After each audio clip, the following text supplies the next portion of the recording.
Kita sering dengar ajakan membayar pajak, tapi pernah nggak kita bertanya kenapa masih banyak orang yang takut atau enggan ngomongin pajak? Padahal pajak bukan cuma soal angka, tapi juga soal kepercayaan. Dibahas, sebenarnya kepatuhan pajak sangat bergantung terhadap rasa percaya masyarakat terhadap negara. Jika masyarakat merasa pajaknya dikelola dengan transparan dan adil, mereka akan cenderung lebih patuh.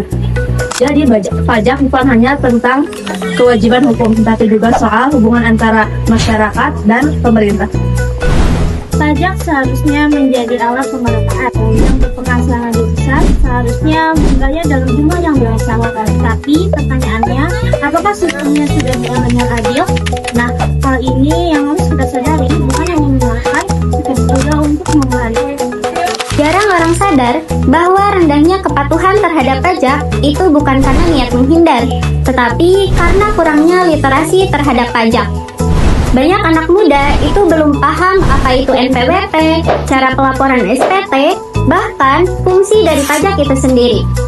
Konten kreator, UMKM online, afiliat dan lainnya yang berhubungan dengan konten digital sekarang sudah masuk ke dalam sistem pajak. Tapi edukasinya sering kali tertinggal. Padahal seharusnya edukasi dilakukan lebih dulu sebelum penindakan.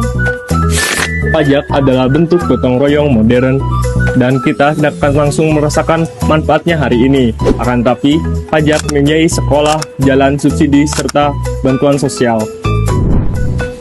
Jadi, yang perlu kita ubah bukan hanya cara kita memungut pajak saja, tapi di mana kita memberanikan diri untuk membahas pajak tersebut. Pajak bukan topik yang harus ditakuti, tapi dipahami. Pajak juga bukan hanya tentang negara saja, tapi di mana keberlangsungan kita semua. Kalau kita ingin sistem pajak lebih adil, transparan, dan dipercaya, perubahan juga harus dimulai dari kakak. Perubahan bisa dimulai dari kesadaran kita sendiri untuk belajar, memahami, dan bersikap kritis. Karena masa depan pajak bukan hanya tanggung jawab pemerintah, tetapi juga generasi kita.